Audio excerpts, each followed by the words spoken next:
Certo. Então, como é que vai ser aqui nossa atividade?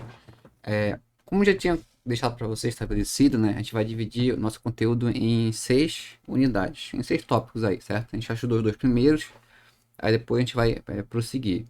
E cada atividade vai ser referente a 2 tópicos que eu quero, pelo menos, tentar o máximo possível, né? De cada um dos tópicos. Então a gente viu os primeiros aí, o primeiro foi em relação a erros e sistemas numéricos, né? Basicamente essa primeira unidade aqui. E a segunda que a gente basicamente finalizou nessa semana foi em relação aos métodos para resolver equações algébricas aí ou equações não lineares. O que vai acontecer, né? A atividade de vocês é da seguinte forma: vocês vão ter enviar, né, uma tarefa na solução de algumas questões, só que essas questões elas serão sorteadas a partir de um questionário, certo? Daqui a pouco são assim que terminar aqui, vai ser rapidinho, eu vou já deixar disponível para vocês lá o questionário, né, que vocês vão acessar e ter as questões lá para responderem. Mas é da seguinte forma: vocês vão ter três tentativas, tal que a última que vai valer a nota de vocês. Porque é o seguinte, você vai pegar as questões que estão lá nessa atividade que eu vou deixar no questionário, certo? E você vai resolver num arquivo separado e enviar depois esse arquivo aqui como se fosse uma tarefa normal, né? Enviar um arquivo para cá quando tiver disponível, certo? E lá no questionário você vai deixar só a resposta. Digamos lá, primeira questão teve a resposta, sei lá, 2, depois na questão 2 teve a resposta 3. Aí vocês vão colocar lá só a resposta, não precisa colocar todos os cálculos nem a resolução. Os cálculos e a resolução você vai deixar em um arquivo que vai ser enviado aqui para o CIGA. Que como será, né? É um envio normal de arquivo, vai começar hoje a partir das 14 até eu deixar até dia primeiro aí, até domingo, se eu não me engano, é domingo, para finalizar, certo? Lembrando que a nota vai ser o seguinte, aí isso que é cuidado. Vocês vão mandar para mim as soluções das questões, né? E também vocês vão mandar respondido o questionário. Só vou poder atribuir nota, só vou atribuir nota, né, no final quem fizer os dois. Mandar o arquivo aqui no CIGA, né, na tarefa, com a resolução, com seus cálculos, tudinho. E também quem responder lá no questionário a resposta de cada uma das questões, certo? Novamente, reforçando, o questionário não precisa você escrever detalhadamente a sua solução, basta colocar lá a resposta que você encontrar. E aqui na tarefa, aí sim, você coloca mais detalhado as soluções das questões, certo? Alguma dúvida? Nenhuma pergunta? Ó, cada tentativa você terá 1 hora para visualizar as questões. Então eu deixei 3 para ficar mais tranquilo para vocês. Então você vai ter 3 tentativas. Aí vocês vão estabelecer como é que vai ser a estratégia de vocês, certo? Sendo que na terceira, aí você vai ter que colocar a sua resposta de toda maneira, senão não vai validar. Aí você pode visualizar a primeira vez, pegar algumas questões, né, já responder. Depois visualizar na segunda vez a segunda questão, tá? Me responder. E na terceira, já de fato já está tudo disponível no arquivo, só colocar as respostas no questionário, entendeu? Aí vai ter o tempo de 1 hora cada uma dessas tentativas, sendo que a última, a terceira, de fato, você vai ter que colocar lá a resposta de vocês das questões.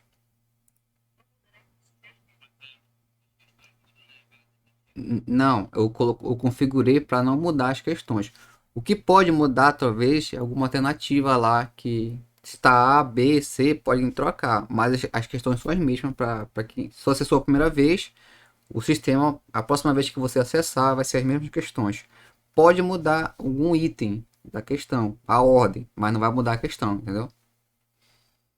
Por isso que eu deixei 3, porque na última, aí sim de fato você vai colocar só a resposta lá da questão que foi sorteado aleatoriamente para você, entendeu?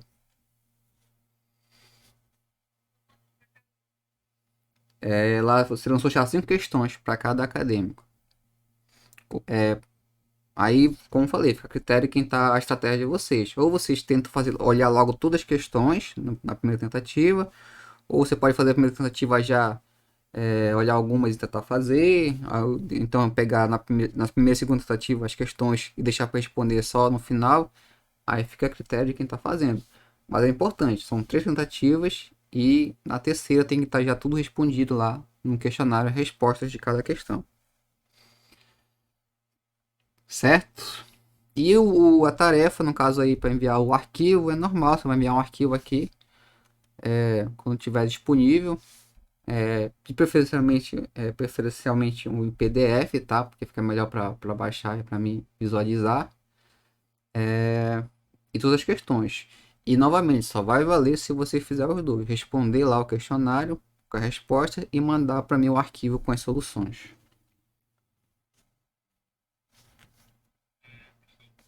Oi.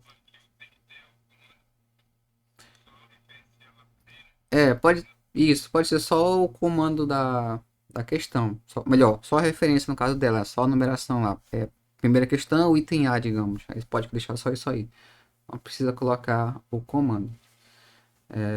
Certo? Mas sempre fica atento lá na questão dos itens, tá? Porque o que o cigarro faz? Eu consigo que você repita a mesma questão para todo mundo, quer dizer, para quem for acessar, né? Nas 3 tentativas. Mas pode ser que ele embaralhe os itens para vocês. Aí no final só tome esse cuidado. Se for o item A, B ou C, vai ser a mesma questão. Pode, isso, exatamente, pode. Como eu falei, por isso que eu deixei 3 tentativas, porque se em caso de uma hora você, sei lá, perder alguma coisa assim, você vai ter mais 2 tentativas para visualizar a questão e depois preencher. Pode ser manuscrito, mas preferencialmente PDF e que seja uma boa leitura, né? Não consigo compreender lá o que tá escrito. Pelo menos para mim ter uma ideia das questões.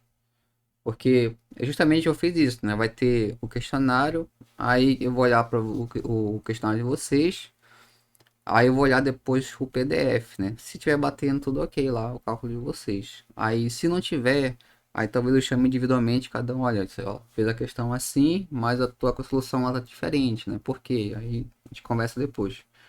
Mas pode ser sim manuscrito, mas de preferencialmente em PDF, né? Certo? Em relação ao conteúdo, foi basicamente o que a gente viu. Falou sobre a parte de erros. Todo o que está lá que você vai encontrar, basicamente, é erros. Sistema de arredondamento aí que a gente viu, né? Sistema de número de máquina, que é o sistema de arredondamento por truncamento e arredondamento, certo? E esses métodos aqui a gente viu na última aula, que são os métodos para resolver equações. O método de Newton, o método da secante, do ponto fixo, e o método da falsa posição, certo? Então esses métodos serão cobrados lá para vocês fazerem as questões. Em relação ao conteúdo, o Google PDF, eu deixei para você a parte do livro que trata sobre isso, né? A nossa última aula. E também a aula que eu deixei gravada, das últimas aulas aqui sobre esses métodos aí. Como a gente tem um tempinho ainda, vou só falar um pouco do último método, que é sobre o método do ponto fixo, né? Que a gente não chegou a fazer a questão mais detalhada, porque já estava muito em cima lá. Eu quero ver se eu faço isso hoje com vocês. Mas inicialmente em relação ao trabalho é isso. Mais alguma dúvida? Certo. Tá, então vou finalizar aqui a parte do conteúdo, que é falando sobre esse método do ponto fixo. Que é basicamente, ele é, na verdade, uma aplicação aí do próprio teorema do ponto fixo, né? Que é procurar valores de funções, ou melhor, de valores de funções tais que eu vou ter o seguinte, né? Eu vou ter uma função g de x vai ser igual a x. Toda vez que acontece isso, esse cara aqui pra gente, ele é conhecido como ponto fixo, certo? Tá, então o que acontece aqui? Nosso interesse, como foi na última aula, basicamente são aplicações do tipo encontrar raiz de funções aqui, né? F de x igual a zero, certo? E o que a gente vai fazer, né? A gente vai reescrever a nossa função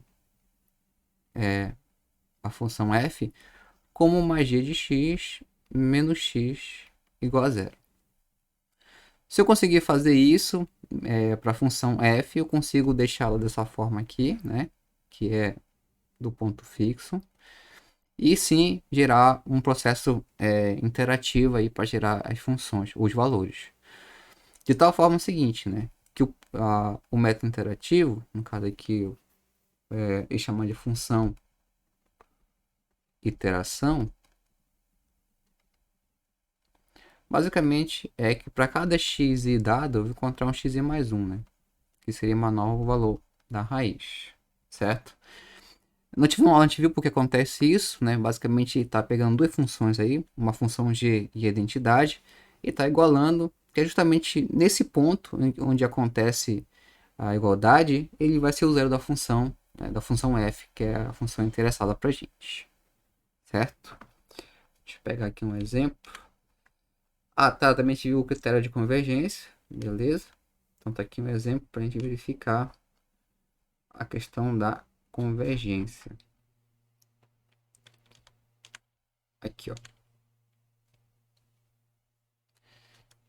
Deixa eu ver aqui. Eu tenho que x exponencial de meio de x mais 1,2 de x menos 5 é a nossa função f, certo? O que vai acontecer aqui, né? Eu tenho que isolar o x para poder escrever a função do jeito que eu quero. Aqui vai surgir algumas dúvidas quando você for fazer, que é da seguinte forma. Pode ser que uma função, a mesma função f, pode ser escrita de várias formas, porque pode ser uma função que tenha mais de um grau, né? Pode ser de grau 2, grau 3. Então, isolar o x aí, pode ser que apareça mais de uma forma de escrever a função. Que é tranquilo. O que vai pesar na hora de você fazer a questão da convergência? Qual das funções vai convergir de fato para o zero da função? Nesse caso aqui, é bem tranquilo, né? Porque aqui o x é grau 1, tudo que tem vida aqui é grau 1, então não tem problema. Vai dar para te isolar o x, né? Como foi feito aqui. Então, f de x é igual a zero. Então, vou pegar aqui que x exponencial de meio de x mais 1 sobre 2x menos 5 é igual a zero. O meu interesse aqui é escrever x igual a uma função g. Então, dá para a gente isolar o x na expressão. Ficar exponencial de meio de x mais 1 sobre 2 menos 5 igual a zero. Posso passar toda essa expressão aqui para o outro lado da seguinte forma. Então, meu x ele é 5, vai ficar uma divisão, né? Dividido para exponencial, tá certo? Exponencial de 1 sobre 2x mais 1,2. Essa aqui é uma função interação, né? Que a gente pode encontrar. Esse lado aqui é a nossa função g, certo? E aqui é a própria função de identidade, né? Y igual a x, igual a. Como eu falei, vai existir várias formas. Aqui no PDF do livro, ele escreveu outra função da mesma forma, né? Ele apenas isolou um x. Então, outra função aqui seria um segundo caso, digamos, uma segunda possibilidade. Que ele isolou o x só de um lado. Então, aqui ficou 5 menos x exponencial de meio de x dividido aqui para 1,2. Certo? Esse caso aqui também é outra função. Mesma coisa, do lado aqui eu tenho y igual a x, que é a nossa identidade, e aqui a nossa função g de x. Certo? Então o que vai acontecer, né? Quando você for fazer, caso ocorra várias possibilidades, né? Você vai escolher uma, né? E começar a trabalhar em cima dela, claro, visualizando a questão aí da convergência da função.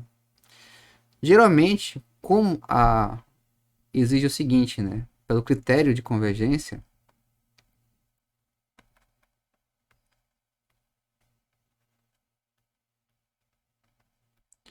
a gente tem que a função g tem que ser limitada por 1 para todos os x no intervalo dado.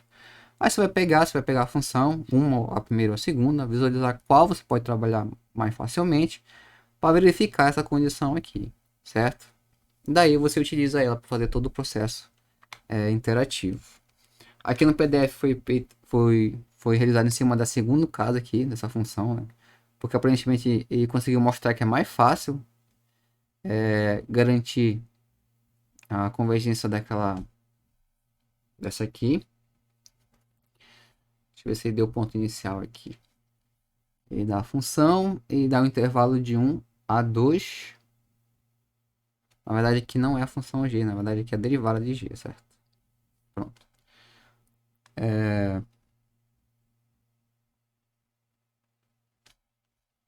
Qual foi a função que ele pegou? Tá, ele começou com x1 igual a 1. Deixa eu ver aqui. Tá, então aqui no exemplo, só separar aqui, ó. A função de interação que ele achou foi a que ele, na verdade, utilizou foi a primeira, por causa que ele achou a questão lá e conseguiu limitar a função, mostrar que é menor que 1, né? Para todo elemento do conjunto, certo? Então, a função de interação que ele utilizou aqui no exemplo foi essa aqui, ó. X mais 1 é 5 dividido, na verdade foi a primeira função que eu desenhei lá, né? Que eu tracei. Exponencial de meio de xi mais 1.2, né? Que foi a primeira função lá, tá aqui, ó, que eu determinei isolando o x, certo? E calculou a derivada dela, depois mostrou que o módulo dela é sempre menor que 1 para todo x aí do domínio, do intervalo. Beleza. Então, a partir do valor inicial, sempre é dado. Se esse valor inicial não for dado, você vai estabelecer um valor dentro do intervalo, se for dado o intervalo. Nesse caso aqui, no exemplo, ele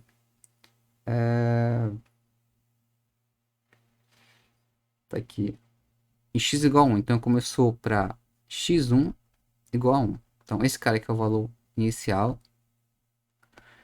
Ele é conhecido como chute inicial ou valor inicial, né? Dependendo aí do livro ou da referência que está colocando. Geralmente é chamado de chute inicial. Então a partir dele, ele vai começar o processo interativo. Então aqui, para k igual a 1, essa é a primeira interação. Vou ter o seguinte, onde tiver, na verdade que eu tô tomando i, né? Deixar aí, para não confundir, já sempre uso k. Eu vou deixar o i igual a 1. Vou ter a primeira interação. Então no lugar do i vai entrar 1. Então vai ter aqui o meu x2. Ele é 5 dividido aqui para exponencial de meio. Aqui o x1 ele é 1, certo? Mais 1 sobre 2. Beleza? Esse cara que a gente vai calcular, aí fica a critério. Outra coisa importante também, se for fazer atividade de vocês, tem em mãos uma calculadora, né? Ou seu computador, ou seu telefone, para auxiliar na hora de fazer as contas, tá? Você vai fazer muitas contas aí e vai precisar de uma calculadora para auxiliar na hora de fazer. Beleza, então ele calculou aqui esse primeiro valor, deu aproximadamente 17552. Beleza. Esse cara aqui agora passa a ser meu novo valor, né? Que ele vai ser usado. Então vou ter agora aqui 1i igual a 2. Então vou ter meu x3, que é a expressão aqui, né? 5 dividido aqui um pouco assim. 5 dividido para exponencial de meio do x2. O x2 é esse cara aqui que a gente achou anteriormente, né? Que é 1,7552 mais 1,2. Beleza? Novamente, passe lá esse valor na calculadora, ou se você já está trabalhando na parte de algum programa de computação gráfica ou matemático, já pode passar a função direto lá Depois só substitui o valor que você encontrar. E no final das contas aqui você vai encontrar um valor. E no cálculo dele aqui deu 1,5622. Certo? Então esse cara aqui que eu encontrei, ele é o meu valor. Meu terceiro valor da interação, na segunda interação e meu terceiro valor. Então ele vai continuar o processo. Aqui ele faz até 7 interações. Ou seja, ele faz até o i igual a 6. Certo? Então o i igual a 6 ele tem o x7. Que aqui pelas contas dele é 1,49986. Aí o que acontece? Outras dúvidas que podem aparecer. Primeiro, em relação ao número de vezes que você vai fazer isso, né? Diferente do método da bisseção, né? Que lá a gente tinha como estabelecer um critério de parada em relação à tolerância, né? Em relação à convergência. Aqui a gente vai estabelecer o critério do número de interações que a gente pode estabelecer dentro digamos assim, de um valor aceitável, certo? Não tem como a gente falar, a gente pode parar só em 10 interações ou em 100 interações. O que vai garantir que a gente está indo para o caminho certo é a questão da verificar a convergência da função, certo? Por isso que esse método aqui do ponto fixo é necessário toda vez que você for fazer o seu processo, é verificar essa condição desse teorema da convergência aqui, mostrar que nossa derivada da função g é limitada, né, por o módulo da limitada por 1 sempre. Você garantindo que isso é verdade para todo elemento do intervalo dado, você garante a convergência do método. Então, independente de quantas interações você fizer, a tendência é ir para, de fato, para o zero da função. O que vai estabelecer, claro, é o número de interações aí. Se você quiser, a gente pode estabelecer outros critérios de parada aí nesse processo. O próprio erro, né, ou relativo ou absoluto, ele é um critério de parada também que a gente pode estabelecer. Mas isso aí já é você colocando algo mais além do método. Então aqui, ó, a gente pode fazer de duas formas, se você quiser. Primeiro, vou colocar aqui critério de parada.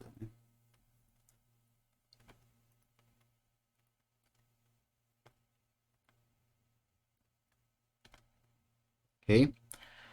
O critério de parada, a gente vai colocar. O primeiro pode ser o próprio erro absoluto, que é simplesmente a diferença, né, entre dois valores próximos. Como eu sei que vai convergir de qualquer forma, eu posso pegar os dois últimos e analisar a diferença entre eles, né? Então, digamos que aqui eu faça, sei lá, um exemplo, né? Eu faça 15 interações. Então, eu vou pegar o x, o índice 15 menos o x índice 14 e calcular esse cara aqui e estabelecer um critério aqui de parada, digamos, menor que 10 a menos 4. Se isso aqui for atendido, né, se esse critério for estabelecido, você vai parar aí na 15ª interação. Isso seria uma forma de parar o processo. O outro seria também o erro, né? Só que no caso o erro relativo. É a mesma coisa basicamente que a gente está tendo aqui. Então, foi um exemplo. Eu vou fazer o processo até um certo tanto de vezes. Aqui eu coloquei como exemplo 15 e 14. A diferença agora é que eu vou tomar esse valor em relação a outro, né? Que no caso é o x mais atual, que é o 15 aqui. E esse cara aqui também vai estabelecer um critério, né? Menor do que, digamos, 10 a menos 4. É um exemplo também de um critério de parada. Existe outro, pode ser também outro. O próprio valor da função, certo? Porque, inicialmente, a gente está procurando o zero da função, né? Quem é o x, tal que ele vai zerar a função, né? Como a gente está indo para um valor que de fato ainda pode ser que não seja o valor exato, ele vai tender a zero, né? Isso aqui, então, limite de f de x, ele vai para zero, quando esse meu x, vou colocar xi aqui, né? Quando o meu xi, ele vai para o x real aqui, né? Ou vou colocar um z aqui de zero, tá? Esse limite ele vai existir de fato, porque você está criando uma sequência aqui, né, de valores x1, x2, x3, x4, até, no caso, o máximo que você queira fazer. E como a gente viu, pela garante a convergência, esse cara aqui vai para zero, né? Eu quero que esse limite aqui da função vai para zero, porque é o que vai acontecendo. Não é zero porque a gente está se aproximando. Então, a gente toma um limite para ficar mais bem definido, certo? Então aqui eu posso calcular dessa outra forma, calcular o limite. Então como é que eu faço isso? Eu posso estabelecer um critério também de limitância para f. Pode ser que o f, vou deixar como exemplo aqui, o f de x15, né, que na nossa última interação, menor do que uma tolerância 10 a menos 5, né? Que esse cara aqui, relativamente, ele está próximo do zero, né?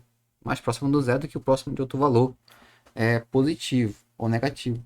Mas é um critério de parada, né? Sempre estabelecer aqui que esse cara aqui ele está próximo do zero, ou seja, está convergindo para zero dentro do intervalo, certo? Mas a priori não existe um critério padrão de parada para esse caso aí. Então, o que pode ser feito é os erros, como eu coloquei aqui, erro relativo, absoluto, o próprio erro da função em relação ao zero, ou simplesmente você vai estabelecer um número de interações para esse método, visto que ele garante, é garantido que ele vai convergir só aplicando lá a condição de convergência da função, ok? Que é essa condição aqui, ó, g de linha de x, a derivada de g é menor que 1 dentro do intervalo sempre.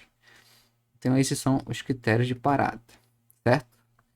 E para fechar essa parte, para só então fazer para calcular mais interações desse cara aí e ver o gráfico, né? Eu quero ver o gráfico desse cara aí para ver como é que você está convergindo para um valor realmente dentro do intervalo. Deixa eu abrir aqui o que teve.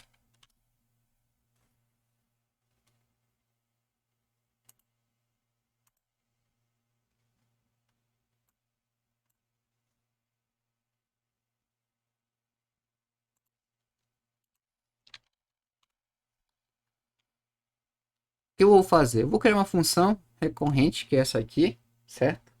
E dar o chute inicial, se eu vou atualizando, ele vai me dar aí uma forma. Isso aqui é bem tranquilo, você pode até criar uma rotina, criar um algoritmo para fazer isso aí, mas de certa forma é bem tranquilo porque é só atribuir valores para a função e assim vai me dar um mais atual. Beleza, então eu vou criar aqui a função, chama y igual a g de x, né, que é a nossa função interação lá. Nesse caso aqui a nossa função g, ela vai ser dada como 5 dividido ali eu vou entrar, não queria colocar essa divisão, acho que não vai dar problema porque os valores são muito pequenos. Vai ficar exponencial de 0,5 vezes x mais 1,2. Essa aqui é a minha função. Beleza, aqui encerra. Então criei minha função aí. O que eu vou fazer agora, né? Eu não estou ainda preocupado com questão de número de interações. Eu vou fazer aí quando eu acho que for necessário, visto que isso aqui vai convergir. Então vou criar, eu quero visualizar no final das contas, eu vou criar uma matriz solução, um vetor solução que vai dar todos esses valores que a gente está criando aí, né? Que é essa sequência de valores, uma sequência de soluções para a gente. E depois verificar o erro entre elas, né? E aí vai garantir para a gente que está indo para o valor do zero da função. Então o que a gente pode fazer? Acho que eu vou começar, vou criar um vetor, vou fazer 10 interações, pode ser 10 interações. Beleza, vou fazer aqui um x1 como primeiro valor, certo? Esse cara aqui vai ser meu primeiro valor da minha solução, da minha matriz solução ou vetor solução, que nesse caso é o valor fornecido pra gente, né? Ou nosso chute, digamos assim. Tá? Esse cara aqui é 1, beleza? Então quando eu passar agora o valor para lá, e vai me dar, vou dar função em 1. Então G. No caso aqui, ele vai ser agora meu x2, né? O meu x2, ele é G aplicado em x1, certo? É o processo, o famoso processo interativo. Sempre vou ter uma solução atualizada a partir da anterior. Então tá aqui, ele calculou a segunda, o valor aqui, certo? E assim por diante. Se você quiser, aí claro, só para ter ideia de como é feito o processo, eu posso passar agora o x3 a partir do x2, beleza? Depois, tá certo, né? O valor aqui diferente.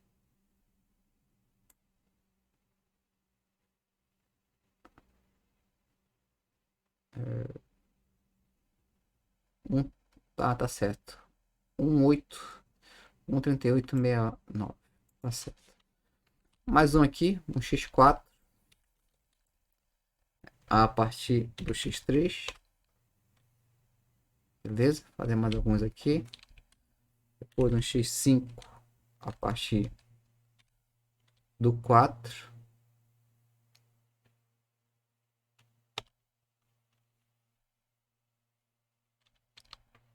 Depois posso ter um x6 a partir do 5.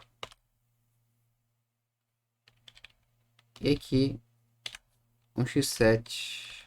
Fazer 10 iterações. A partir do 6. Depois um 8 a partir do 7. Aqui. Depois um 9 a partir do oitavo valor. E por último, um x10 a partir do nono valor. Pronto. Então, tá aqui meus valores, né, de x, certo? E agora eu vou só visualizar esse cara aqui. E de fato, né, a gente verifica visualmente que ele está tendendo para um valor 1.5 mais ou menos. Então, vou só visualizar. Plot de x. Deixa eu colocar aqui. Só para diferenciar aqui.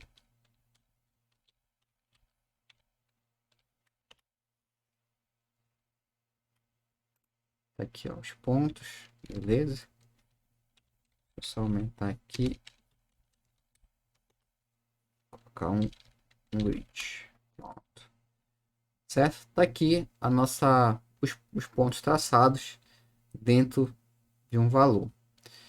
E verifica o seguinte, ele está tendo comportamento de convergência, né? Inicia aqui embaixo, depois vai lá em cima, depois fica numa faixa, né? Que é entre 1.4 e 1.6, que é justamente, a gente chama de raio de convergência do nosso valor, beleza? Se eu traçar a função aqui, ele vai me dar uma coisa diferente, que talvez não dê para visualizar bem, né? Mas a ideia é essa. A gente vai usar que o valor está tendendo para uma reta, uma faixa, que é aquele valor limitante ali que está convergindo, certo? Deixa eu tentar fazer a função aqui.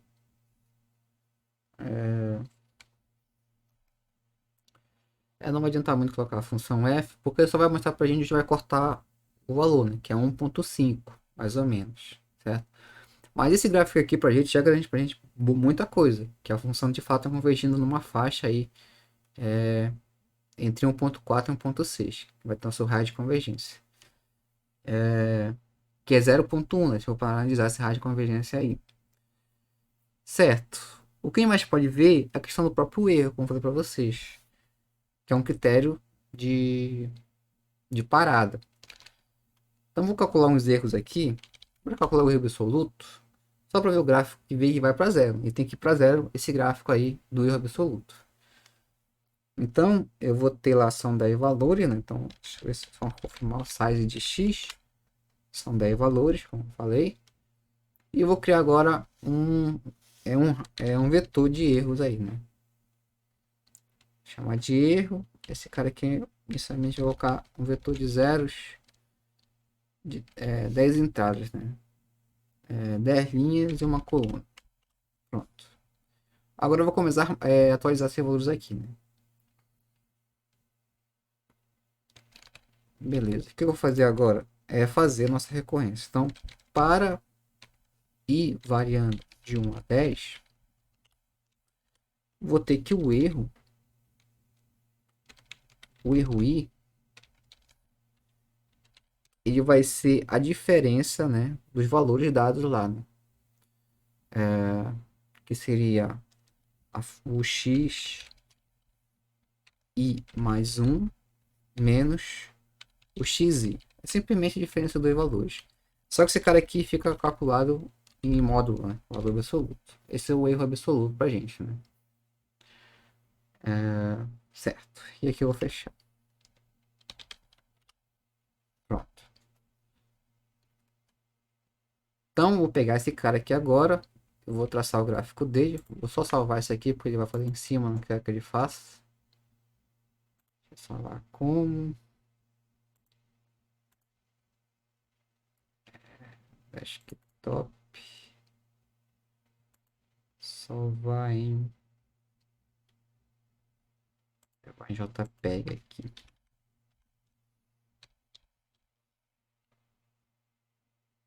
Pronto.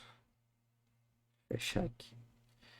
E agora eu vou fazer o plot desse meu erro aí, né? No caso vai ser o X e o erro. Deixa eu ver. Não, deixa eu deixar só o erro para ficar melhor. Pronto. Aqui também. On. Aqui. E o bridge. Pronto. Ó. Isso que eu queria mostrar para vocês também é só um erro. O erro está convergindo para zero porque é a tendência que a gente queria, né? Já que está indo para o zero da função. E esse cara aí, essa curva, né? Essa que está decrescendo, de fato, representa para a gente nosso erro calculado erro absoluto. Certo? Então esse seria nosso último método aí. Acho era isso em relação para finalizar a parte do conteúdo. Então já são 2h30, já está disponível para vocês o questionário lá com as questões, certo? Então você tem até domingo para enviar e não esqueçam de fazer lá as soluções também, tá? Melhor, responder o questionário só com a resposta que vocês vão encontrar, certo? Qualquer dúvida, manda mensagem para lá ou tentar responder o quanto antes pelo Telegram.